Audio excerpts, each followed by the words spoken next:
بسم اللہ الرحمن الرحیم۔ السلام علیکم۔ ایک دفعہ ایک عیسائی بوڑھی عورت سلطان صلاح الدین ایوبی رحمت اللہ علیہ کے دربار میں حاضر ہوئی اور بھری عدالت میں کہنے لگی، سلطان معظم، آپ تو بڑے بڑے بادشاہوں وزیروں کے سامنے یہ دعویٰ کرتے ہیں کہ آپ اپنی رعایا کا بہت خیال رکھتے ہیں، آپ کی سلطنت میں انصاف کا نظام قائم ہے، لوگوں کو برابر کے حقوق ملتے ہیں اور ان کے حقوق کی حفاظت کی جاتی ہے۔ کیا آپ کی سلطنت میں ہماری عزت کو محفوظ رکھنا یہ آپ کا فرض نہیں؟ آپ اپنی سلطنت میں موجود بوڑھے اور مجبور لاچار ماں باپ کی نوجوان بیٹیوں کی عزت کو محفوظ نہیں رکھ سکتے۔ جب یہ بات سلطان صلاح الدین ایوبی نے بوڑھی عورت کی زبان سے سنی تو بڑے حیران اور پریشان ہوئے اور دل میں کہنے لگے، یا اللہ، مجھے دشمن کی چال سے محفوظ رکھنا اور مجھے کسی بڑے امتحان میں نہ ڈال دینا۔ پھر سلطان صلاح الدین ایوبی رحمت اللہ علیہ نے اس بوڑھی عورت کو کہا، بتاؤ تمہارے ساتھ کیا ہوا؟ تو بوڑھی عورت کہنے لگی، سلطان معظم، میرا شوہر میری بیٹی کی پیدائش کے چند دن بعد ہی اس دنیا سے چلا گیا۔ میں نے مزدوری کر کے اپنی بیٹی کی پرورش کی اور آج جب وہ جوان ہوئی تو میرے بڑے بھائی نے ایک زمیندار کے بیٹے کے ساتھ اس کی شادی کی بات کی، تو اس زمیندار نے میرے بھائی کو کہا کہ اگر تمہاری بانجی کو میرا بیٹا اپنی آنکھوں سے دیکھ لے اور اگر اس کو آپ کی بھانجی پسند آ گئی تو میں اپنے بیٹے کی شادی ضرور کروا دوں گا۔ وہ زمیندار بڑا نیک اور رحم دل انسان ہے، لیکن بدقسمتی سے میں اور میری بیٹی اس زمیندار کے گاؤں کی طرف روانہ ہوئے۔ ہمارے پاس کوئی سواری نہیں تھی، اسی لیے پیدل ہی ہم دونوں اپنا قیمتی سامان لے کر اس گاؤں کی طرف روانہ ہوئے۔ چلتے چلتے ہمارا گزر ایک جنگل سے ہوا۔ ہم سفر کی وجہ سے بہت تھک چکے تھے اور ایک درخت کے نیچے آرام کرنے کے لیے رک گئے۔ اچانک 3 آدمیوں نے ہمیں ہر طرف سے گھیر لیا۔ ان کے ہاتھوں میں تلواریں تھیں اور ان میں سے ایک نوجوان نے مجھے درخت کے ساتھ باندھ دیا اور باقی 2 نوجوان میری بیٹی کو اٹھا کر جھاڑیوں کے پیچھے لے گئے اور اس کے ساتھ زیادتی کرتے رہے۔ میں چیختی چلاتی رہی کہ مجھے چھوڑ دو، میری بیٹی کی زندگی برباد ہو جائے گی۔ ساری زندگی میری بیٹی کوئی خوشی نہیں دیکھ سکی، لیکن ان ظالموں نے میری کوئی نہ سنی اور میری بیٹی کی عزت کو لوٹ لیا۔ میری بیٹی خوبصورت ہونے کے ساتھ ساتھ بہت خوددار تھی۔ جب میں اپنی بیٹی کے پاس گئی تو اس نے انہی 3 آدمیوں کے خنجر سے اپنی گردن کاٹ دی اور میری بیٹی وہیں تڑپ تڑپ کر مر گئی اور وہ ظالم میری بیٹی کو تڑپتا دیکھ کر وہاں سے بھاگ گئے۔ جنگل کے ساتھ ایک گاؤں آباد تھا۔ گاؤں کے 3 آدمی میری چیخ و پکار سن کر آئے تو انہوں نے میری بیٹی کی آخری رسومات ادا کرنے میں میری مدد کی اور اس کے بعد میں ان گاؤں والوں کے ساتھ اپنا مقدمہ لے کر قاضی صاحب کے پاس گئی اور اسے ساری صورتحال سے آگاہ کیا۔ قاضی صاحب نے مجھ سے پوچھا کہ بتاؤ تمہارے پاس کوئی ثبوت ہے؟ تو میں نے اسے بتایا کہ یہ گاؤں والے 3 آدمی ہیں جنہوں نے یہ طوفان دیکھا،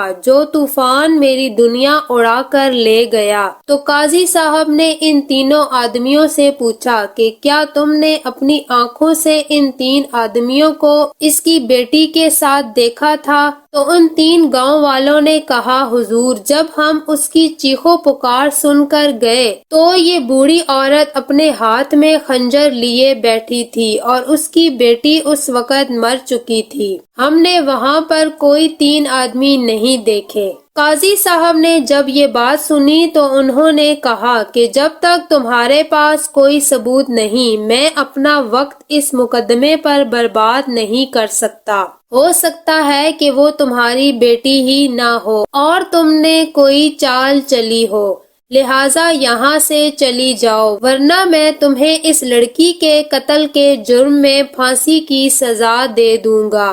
وہاں سے مجھے انصاف ملنا تو دور کی بات، مجھے اپنی جان کی فکر پڑ گئی۔ میں وہاں سے روتی پیٹتی ہوئی دوبارہ اپنے بھائی کے گھر کی طرف روانہ ہوئی تاکہ جا کر اپنے بھائی کو اپنی فریاد سنا سکوں اور وہ مجھے کوئی انصاف دلوا سکے۔ اب میں اپنی بیٹی تو کھو چکی تھی لیکن صرف ایک گٹری تھی جس میں میری بیٹی کے چند زیورات موجود تھے، اور بیٹی کو لیے اس ارمان کے ساتھ جا رہی تھی کہ اب میری بیٹی اپنی زندگی میں بہت خوشیاں دیکھے گی، لیکن ان ظالموں نے میری بیٹی کی تمام خوشیاں چھین لیں۔ اب میں نے اسی راستے سے اپنے بھائی کے گاؤں کی طرف سفر شروع کیا۔ راستے میں جب میں تھک گئی تو ایک درخت کے نیچے آرام کرنے کے لیے بیٹھ گئی۔ جیسے ہی میں اس درخت کے نیچے بیٹھی تو اس جنگل میں موجود لکڑہارے نے میری گٹری کو دیکھا تو اس کے دل میں لالچ پیدا ہوا اور اس نے مجھے درخت کے ساتھ باندھ دیا اور میری گٹری اٹھا کر لے گیا۔ اب میں اپنی بیٹی کے ساتھ ساتھ اپنی بیٹی کی آخری نشانی جو کہ زیورات تھے وہ بھی کھو بیٹھی تھی۔ اب میرے پاس کچھ نہیں بچا تھا۔ میں جنگل میں درخت کے ساتھ بندھی بیٹھی تھی کہ اتنے میں ایک آدمی وہاں سے گزرا تو اس نے میرے ہاتھ کھولے اور اس نے مجھے کہا کہ اگر تم سلطان صلاح الدین ایوبی کی عدالت میں چلی جاؤ تو تمہیں انصاف ضرور ملے گا۔ سلطان معظم، آپ ہی میری آخری امید ہیں، لہٰذا آپ مجھے انصاف دلائیں۔ جب سلطان صلاح الدین ایوبی نے یہ ساری صورتحال دیکھی تو بڑے پریشان ہوئے اور اپنے وزیر کو بلا کر کہا کہ ظلم ابھی تک نہیں مٹا اور جب تک ظلم نہیں مٹے گا میں چین سے نہیں بیٹھوں گا۔ اب سلطان صلاح الدین ایوبی رحمت اللہ علیہ نے اس بوڑھی عورت کو کہا، جب تمہاری بیٹی کی عزت لوٹی گئی تو وہاں کیا کیا چیز موجود تھی؟ تو اس بوڑھی عورت نے روتے ہوئے کہا، سلطان معظم، وہاں ایک درخت کے علاوہ کوئی بھی موجود نہیں تھا۔ پھر سلطان نے پوچھا کہ جب تمہاری گٹری چھینی گئی تو کیا اس وقت کوئی اور بھی موجود تھا؟ تو اس بوڑھی عورت نے کہا، نہیں سلطان معظم، اس وقت بھی صرف درخت موجود تھا، کوئی انسان نہیں تھا۔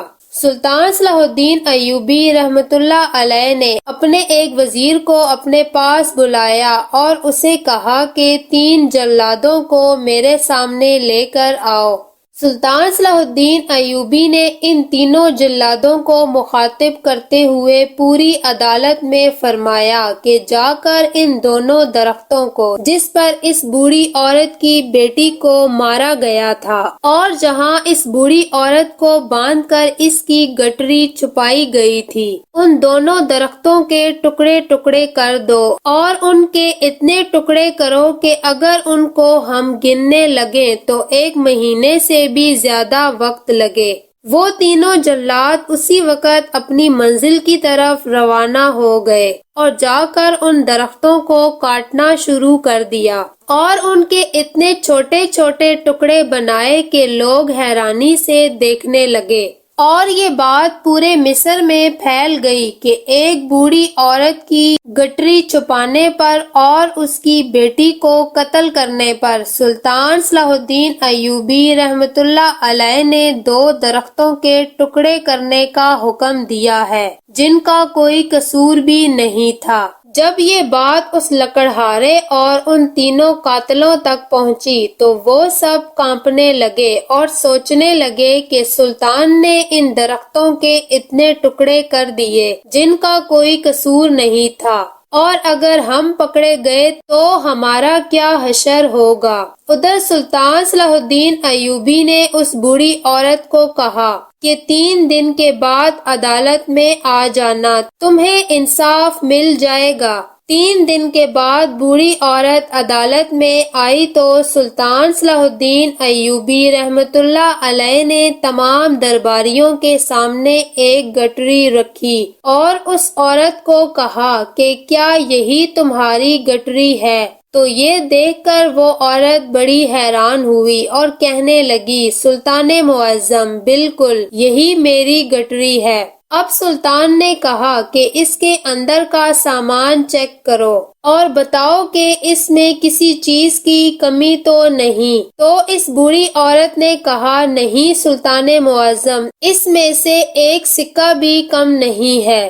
پھر وہ بوڑھی عورت کہنے لگی، سلطان معظم، آپ نے یہ سب کیسے تلاش کر لیا؟ تو سلطان صلاح الدین ایوبی رحمت اللہ علیہ مسکرانے لگے اور کہا کہ جب میں نے ان درختوں کے ٹکڑے ٹکڑے کرنے کا حکم دیا تو جب اس بات کی خبر اس لکڑہارے تک پہنچی تو وہ خوف سے کانپنے لگا اور سوچنے لگا کہ سلطان نے اس درخت کے اتنے ٹکڑے کر دیے ہیں جس کا کوئی قصور بھی نہیں، اور اگر میں پکڑا جاؤں تو میرے کتنے ٹکڑے کیے جائیں گے۔ اسی لیے اس نے وہ چرائی ہوئی گٹری اس درخت کے نیچے رکھ دی اور صبح میرے سپاہی وہ گٹری لے کر عدالت میں حاضر ہو گئے۔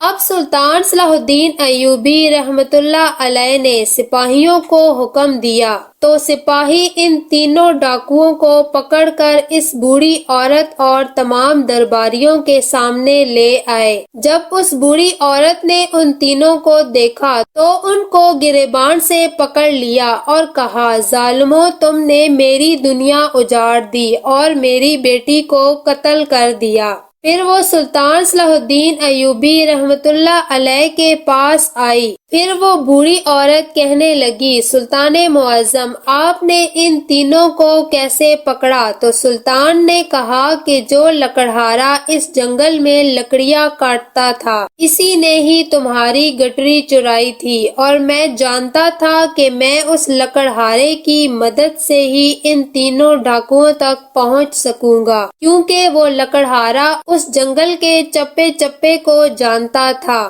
جب میں نے اس لکڑہارے سے تفتیش کی تو اس نے کہا کہ اس جنگل میں 3 آدمی رہتے ہیں، اور ان تینوں نے مجھے اس بات سے ڈرا کر چپ کرا دیا تھا کہ اگر میں ان کی موجودگی کا کسی کو بھی بتاؤں گا تو وہ مجھے مار دیں گے۔ میں ان کی باتوں سے ڈر گیا تھا اور مجھے لگا کہ میرے بچے بھوک سے مر جائیں گے۔ سلطان صلاح الدین ایوبی رحمت اللہ علیہ نے کہا کہ یہی لکڑہارا ہمیں ان تینوں ڈاکوؤں تک لے گیا جو کہ زمین کے نیچے سرنگ کھود کر چھپے ہوئے تھے۔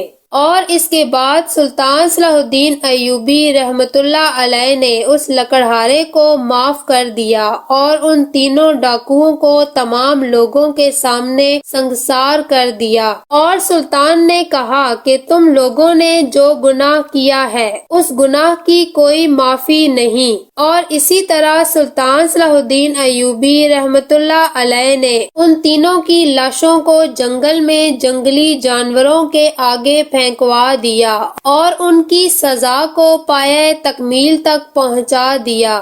معزز ناظرین، اگر آپ کو ہماری یہ کہانی پسند آئی ہے تو برائے مہربانی ہمارے چینل کو سبسکرائب کریں، ویڈیو کو لائک کریں اور شیئر کر کے کمنٹ باکس میں اپنی قیمتی رائے کا اظہار ضرور کریں۔ شکریہ۔